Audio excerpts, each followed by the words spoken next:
भरपूर अव्यवस्थाओं से भरा नजर आया हज सफर का पहला दिन। बुजुर्ग हाजी सामान की ट्रॉली खुद ले जाते हुए दिखे, वॉलंटियर्स नाराज आए नजर, पास की व्यवस्था भी चरमराई। हज सफर 2025 का पहला जहाज 164 हाजियों को मदीना लेकर उड़ा।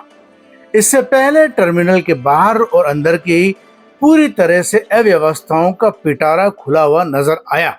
बुजुर्ग हाजियों को बाहर से अंदर तक लाने की कोई व्यवस्था नहीं दिखी। हाजी गर्मी में परेशान नजर आए। दूसरी तरफ वॉलंटियर्स भी कम नजर आए, जिससे हाजियों को सामान ले जाने में काफी दिक्कतों का सामना करना पड़ा। वॉलंटियर्स पास के लिए इधर उधर भटकते हुए नजर आए। यहाँ तक कि जिम्मेदार अधिकारी भी अव्यवस्थाओं से बेखबर दिखे। खुद 3:30 बजे टर्मिनल पहुंचे। वॉलंटियर्स खासा नाराज नजर आए। ईओ अबू सुफियान ने कहा कि हाजियों का पहला जहाज 6:10 पर उड़ा, जिसमें 164 हाजी थे।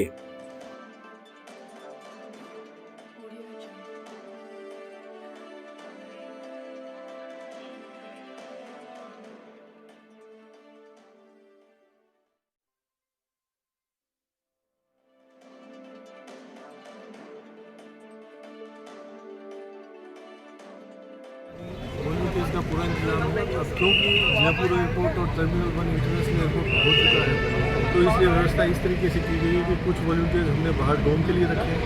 तो करीब 50 वॉलंटियर्स ये डोम के अंदर तैनात है, जो हाजियों की सहायता करेंगे। बाकायदा इनका लगेज वगैरह सारा जो भी इनकी व्यवस्था करनी है वो करेंगे और अंदर तक इनको छोड़ेंगे।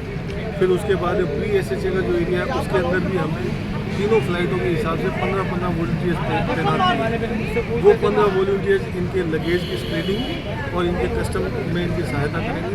उसके बाद में जो SHA का एरिया है उसके अंदर भी 10 वॉलंटियर्स की व्यवस्था की है। तो वॉलंटियर की व्यवस्था इस वक्त, क्योंकि पहले ये इंटरनेशनल एयरपोर्ट नहीं था, तो इसलिए सब लोग एक ही जगह काम करते थे। इस बार हमने वॉलंटियर्स को 3 अलग अलग हिस्सों में बांटा है। और दूसरी बात ये कि जहाँ तक हाजियों की व्यवस्था है, तो क्योंकि ये इंटरनेशनल एयरपोर्ट हो गया, अंदर इतनी व्यवस्था नहीं है, इसलिए हाजियों के लिए हमने 500 लोगों के लिए अलग डोम की व्यवस्था की है, जो कि फुली एयर कंडीशन है, जिसमें नमाज का, वजू का, लेडीज़ और जेंट्स का अलग अलग इंतज़ाम है। उसमें मेडिकल काउंटर है हमारा, बाकायदा लगेज के लिए हमने रूम बना रखा है, कैंटीन की व्यवस्था है। तो ये हाजियों के लिए हमने बिल्कुल एकदम सेपरेट व्यवस्था की है। बाहर से जो हाजी अभी देखने को मिला है कि जो चलने से माजूर थे, उनको व्हील चेयर तक की व्यवस्था नहीं थी। व्हील चेयर के अंदर बिल्कुल व्यवस्था है। हाजियों को नहीं रोका जा रहा, हाजियों को डोम तक लेके जा रहे हैं, वहाँ पे व्हील नहीं, यहाँ पर नहीं है बाहर। नहीं, तो हाजियों को हम यहाँ गेट पे थोड़ी उतारेंगे। हाजियों के लिए तो अंदर जाने की व्यवस्था है, हाजियों के अंदर व्यवस्था है। तो वहाँ पे व्हील चेयर की, बाकायदा लगेज ट्रॉली और सभी तरह की व्यवस्था है। इस बार जो 167 हाजी है, कहाँ से जा रहे हैं? ये हाजी आज की फ्लाइट में मुख्यतः ये अलवर, जयपुर, अजमेर और 2-3 और जी। शुक्रिया। कड़ा दिया है, मतलब हमेशा गले में आई कार्ड होता है पहचान के लिए, वो आपके पास में नहीं आया है। और लगेज की ये स्टिकर डंडी कुछ नहीं है। लगेज के ऊपर स्टिकर वगैरह भी नहीं है। अच्छा, आई कार्ड नहीं दिया। क्या बोला आई कार्ड के लिए? अंदर मिलेगा, एयरपोर्ट के अंदर देगी। कहना चाहेंगे आपकी व्यवस्था को लेकर के? देखिए, हमारी यहाँ करबला की व्यवस्था के मुकाबले सांगनेर एयरपोर्ट पर कोई व्यवस्था नहीं है ना। आप देख सकते हो वॉलंटियर नहीं है। हर बार अच्छे वॉलंटियर होते थे, लेकिन इस बार वॉलंटियर नहीं है। हाजी लोग जो है इंतजार कर रहे हैं, सामान को लेकर वक्त हो रहा है। क्या अब ये प्रशासन की लापरवाही बढ़ती जा रही है। जो यहाँ के काम देख रहे हैं वो इस तरह का काम नहीं देख रहे। जैसे अमित भाई जैसे वॉलंटियर आज बाहर खड़े हैं, ऐसे जिम्मेदार पर्सन को अंदर होना चाहिए। कस्टम ऑफिसर बोलो आप। अरे कस्टम ऑफिसर तो वो अलग बात है, लेकिन बहुत वास्तविकता ये है कि अधिकारियों की लापरवाही बढ़ती जा रही है। आप जाके देख लो, वहाँ जो कैंप बना हुआ है उसमें भी स्थिति कैसी है। कहना चाहेंगे आज की व्यवस्था को लेकर? ये कह रहे हैं वॉलंटियर लापता, तो वॉलंटियरों के पास ही नहीं बनाया इन्होंने।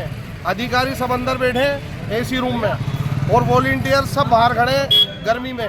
हाजी खुद ट्रॉली खींच के ले जा रहा है। इस 45 डिग्री के अंदर अगर किसी को कोई बीमार हो गया तो ये जवाब देंगे क्या उनके घर वालों को? बिल्कुल अव्यवस्था फैली हुई है। बिल्कुल जो हाजी को सहूलियत मिलनी चाहिए, बिल्कुल भी सहूलियत नहीं है। 150 आदमी के ये कह रहा हमने पास बनाए, लेकिन सब बाहर खड़े हैं, किसी को पास नहीं दिए इन्होंने।